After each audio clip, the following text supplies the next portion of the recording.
So now we reach the merge function.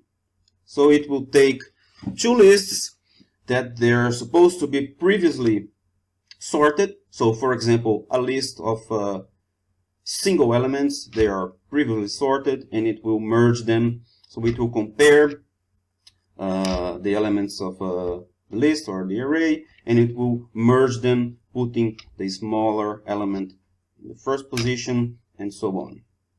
So in Python, I'm using this logging messages so we can see what's happening inside.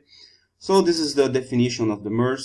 It will take two lists. One is the first half and the second half, which we will take from the split function.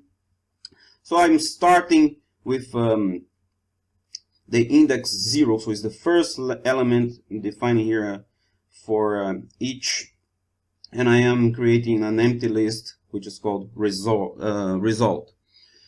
Then we will go over the lists and we will sort, we will merge, choosing the case where the element of the first list is smaller than the second list. So this the smaller needs to go first, and then it will go to another element. It will check, okay, no, this time this element is smaller, so it goes.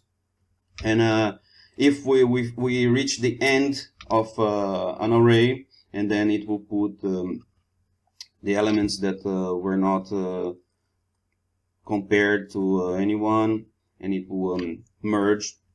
So this is the case where we reach the end of the right or the second half, and it will so we start with for the first element of the result, so the indexes are 0, and we will if the we reach the end of this list, it will append this element and it will increment to 1.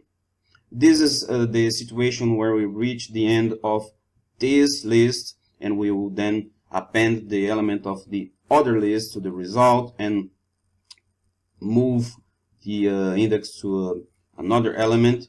This is the case where the list of the element of this list is smaller than this, so we will append the element of this list, the smaller one, and then we will increment the index so it moves to the next one. And this is the case where this element is smaller than this, and then we will append this element and we will increment the index to move to the next element. So in this way we will go, so taking the sum of, so if this is for example a list with 2 elements and then this is 3, so that the result will have 5 elements, and we will go to the first element until the last element, doing this comparison and merging the two lists in a result which is a list of numbers.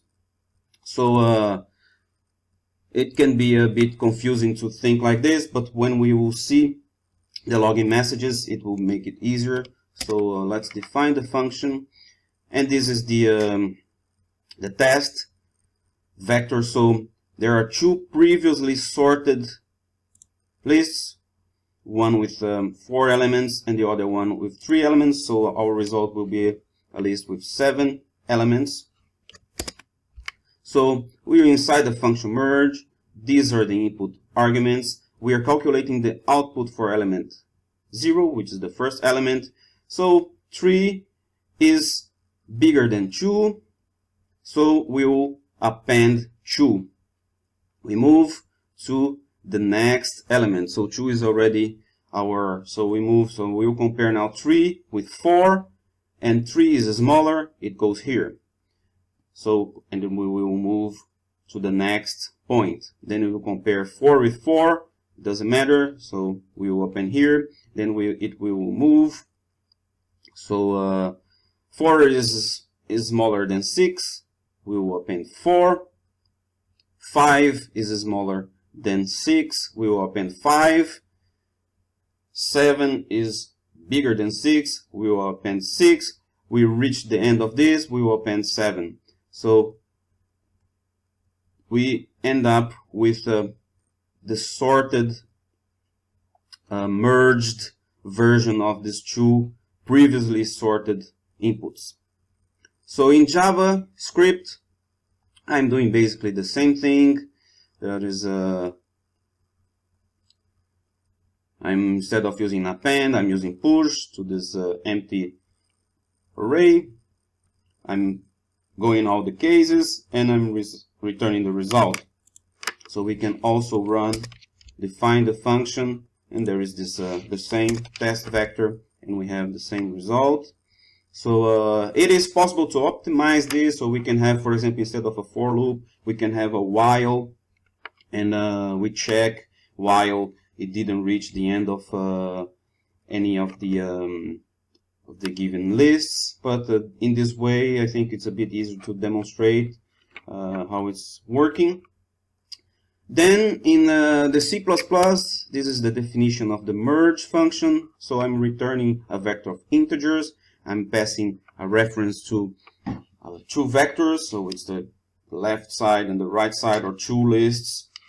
And it's the same principle. I'm starting with the index of each vector to 0. I'm creating an empty vector of integers. I go through all the positions and compare the case for each element, and then I will return the result of the appended. So I'm using the pushback. So it's to use the vector integers, we can push back instead of append, instead of push. So let's define our function, and then we can test with the same test vectors. So once again, we have our result, which is the sorted merged. Now we reach Java. This is the definition of the merge function in Java. It's returning an array of integers. It's having as an input arguments two array of integers. It's the same principle. We're starting with the index 0 of each input array. We are creating an empty list of arrays, and then we go through the elements, and we will go through all the cases, and we will return the merged